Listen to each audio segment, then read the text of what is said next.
Hey everyone, Ethan here from Extreme RC 4x4, and today we're going to be installing the rest of the performance package for the CR12.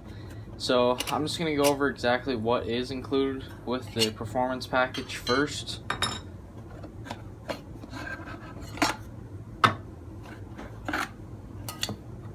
So first of all, you are going to be getting the high clearance transmission with the performance package. Basically, the performance package is just completing this transmission. So with that, you get this rear electronics tray for your ESC and your radio.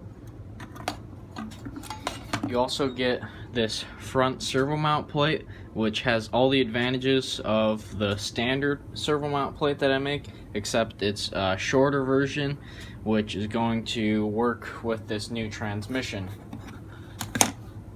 And you also get this low center gravity battery tray. It gets the battery as low as possible in the chassis while still getting full suspension travel. Basically, the corner of it is going to be as low as you can get it with this drive shaft right here. So go ahead and install the rest of this stuff. If you want to see how the transmission's installed, I've already made a video about that. Now we're just going to install the servo plate, the battery tray, and the rear electronics tray. So probably where we want to start is up at our steering servo. I don't have any of these screws in there just to make it a little quicker, and if there is any information I forgot, make sure you check out the video on the original servo plate. I'll link that up in here so that you guys can get all the information on that. I don't want to cover it all twice. Basically, you get all the same geometry though, so just gonna pull this screw out of the servo right there, and then there's 4 screws on the chassis here, and you can just pull all those out and then wiggle your servo out, and then you're gonna want to remove the 4 screws on the sides of the servo. Sorry.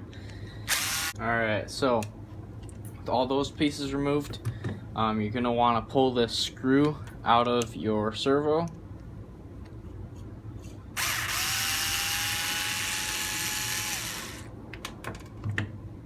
If you guys would be interested in a video on how to lock up this servo saver, please let me know in the comments section below. I've done that on my other rig, and it has really helped out the steering performance, especially with the new servo I've put in place. Now we're just going to pull the 4 screws out of this new servo mount plate here.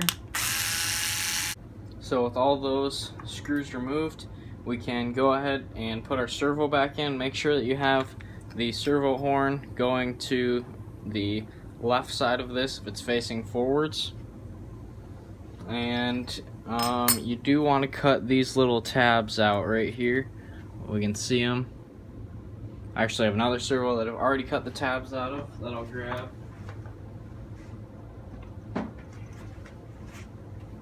So I'm just going to use this one, but basically you just want to take a knife and cut these tabs off clean, just like that, and then it will rest nice and flat in here.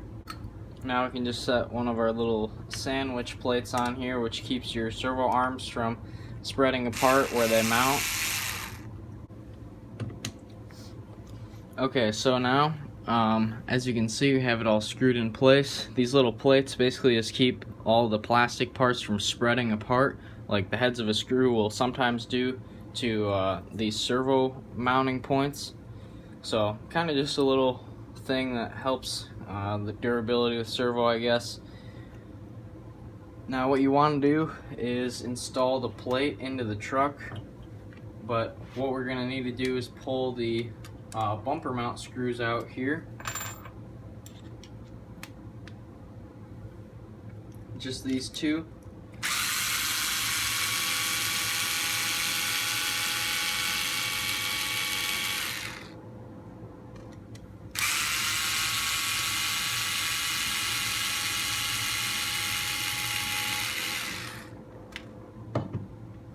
And the next thing we're going to want to do is grab one of our Velcro straps for the battery, and we can put it through this one first, and then directly under this our battery tray is going to sit, so we're going to want to put this through the battery tray as well. Let's see here.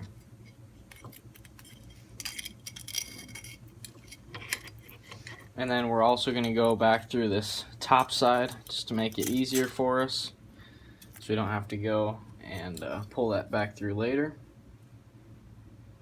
Now you're going to want your tall spacer from the transmission originally, and we're going to be putting that just right here on this original cross member. And for hardware, we're going to use the two longest screws. They were in the battery tray from the factory. And we'll just set this in place here, kind of put it in sideways. Just work it in between the shock towers. Alright, once you get both those screws started, we can screw them down.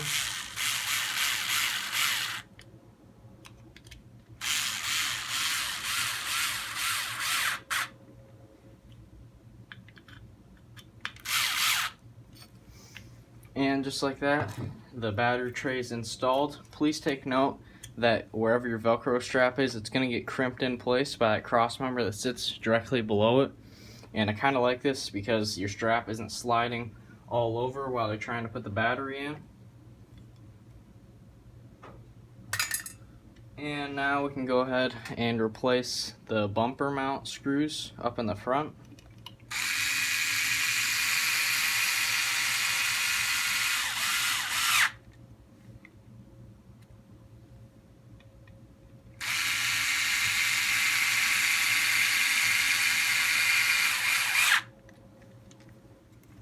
And now, if you're going to be setting this up yourself, personally I have a different servo I'm going to be using, but what you want to do is turn on your radio,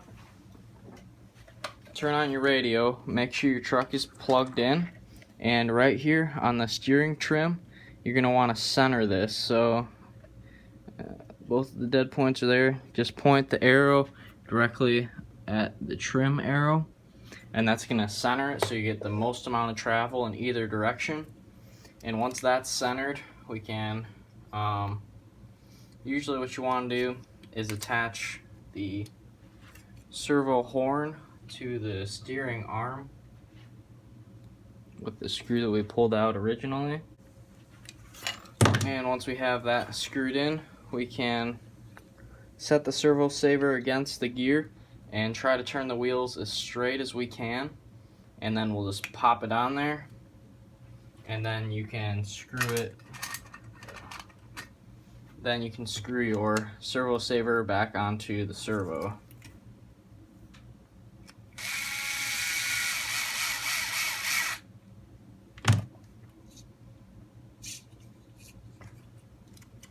So, as you can see, your electronics or your servo mount plate is installed, and the battery tray. I like to run a Venom 20C 2-cell LiPo. Seems to get really good runtime, and it fits in here really nicely, just like that. But you can also run the stock battery if you want to.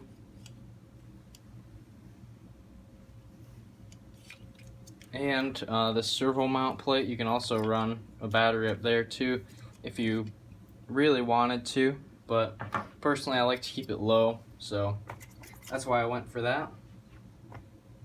Now to install the rear battery tray, or the rear electronics tray, we're going to need our short spacer from the electronics plate from the factory. And we're going to want some more of the factory screws. Just kind of dig through your pile and see what works.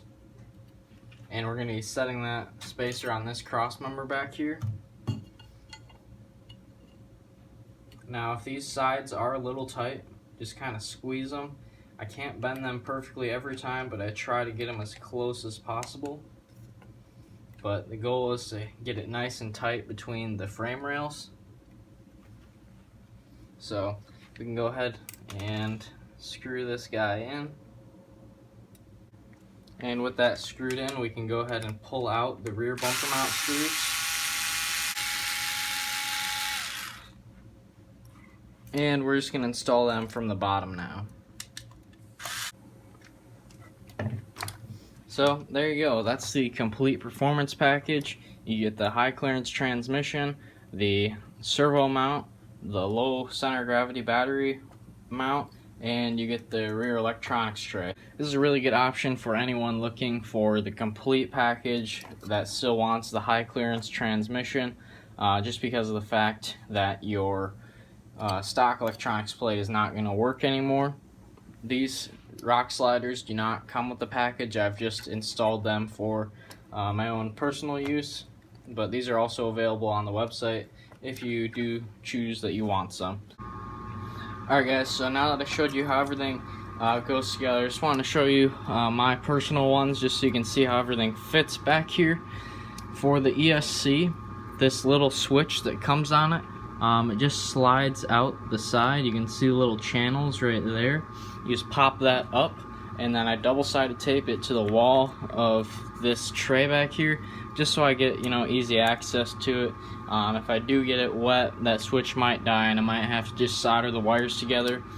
But for now, basically you can just see I got my axial radio mounted back here, and everything's just double-sided taped down. And I just ran the little antenna, just stuck it inside there. And as far as the front, nothing is really different except for the fact that I have a Savox servo up there, and I did lock up the servo saver on this, so a lot more reactive steering, I guess you could say. But anyways guys, if you want your own performance package or a high clearance transmission or any other parts that you've seen me do for the Team Associated CR12, make sure to check out ExtremeRC4x4.com. Thanks for watching. Please like, comment, and subscribe, and I will see you guys in the next video.